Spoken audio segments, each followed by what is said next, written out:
Ration কার্ডের সাথে mobile number যুক্ত না থাকার কারণে অনেক সময় অনেক সমস্যার সম্মুখীন হতে হয়। যেমন আপনার নতুন কার্ড হারিয়ে গেলে নতুন কার্ড বার করা বা অন্যান্য অনেক সমস্যা আছে যেগুলো আপনাকে পড়তে হয়। তো চলুন বন্ধুরা, কিভাবে রেশন কার্ডের সাথে মোবাইল নাম্বার যুক্ত করবেন দেখে নিই, খুবই সহজ এবং ইজি প্রসেসে এবং খুব অল্প সময়ের মাধ্যমে। সবার প্রথমে আপনি আপনার কম্পিউটারে ব্রাউজার ওপেন করে নেবেন এবং এখানে লিখবেন ফুড সাপ্লাই। শুধু ফুড সাপ্লাই লিখলেই হবে। দেখুন চলে এসেছে, একদম উপরের লিঙ্কে ক্লিক করুন, এরপরে ভিজিট করুন আর স্ক্রল করুন নিচের দিকে। এখানে দেখতে পাবেন বেশ কয়েকটি অপশন দেওয়া আছে, কিন্তু আমি এখানে লিঙ্ক মোবাইল ক্লিক করলাম। এখানে আপনি আপনার রেশন কার্ডের নাম্বারটি পুট করুন। যেই নাম্বারটি আপনি ফোন নাম্বারটি লিঙ্ক করতে চান সেই রেশন কার্ডের নাম্বারটি এখানে পুট করুন। এরপরে এখানে ক্যাপচাটি পুট করে নিন।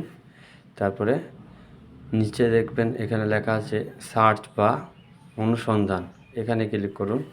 এরপরে এই কনসেন্টে ক্লিক করুন। তারপরে সেন্ড ওটিপি চলে আসবে। আধার লিঙ্ক মোবাইলে কিন্তু ওটিপিটা যাবে। ওই মোবাইল থেকে আপনাকে 6 সংখ্যার ওটিপি নিয়ে এখানে পুট করতে হবে। ওটিপি পুট করার পরে অটোমেটিকলি রিডাইরেক্ট হয়ে যাবে, আপনাকে আর কোনো কিছু করার দরকার নেই। তারপরে আপনার ফ্যামিলির যতগুলো কার্ড আছে সবার নাম এবং সবার কার্ড নাম্বার সহ হবে এবং কার মোবাইল নাম্বার লিঙ্ক করা নেই সেটাও দেখাবে। তো আপনি অ্যাড এ নিউ মোবাইল নাম্বারে ক্লিক করুন। এখানে যে নাম্বারটি লিঙ্ক করতে চান সেই নাম্বারটি পুট করুন। এখানে পুট করা হয়ে গেলে নিচে দেখুন সেন্ড ওটিপি, এই সেন্ড ওটিপিতে ক্লিক করুন। এবার আপনি যে নাম্বারটি দিলেন ওই নাম্বারে 4 সংখ্যার একটি ওটিপি যাবে। 4 সংখ্যার ওটিপিটি এখানে সাবমিট করে দিন, তাহলেই সম্পূর্ণ হয়ে গেল কাজটি।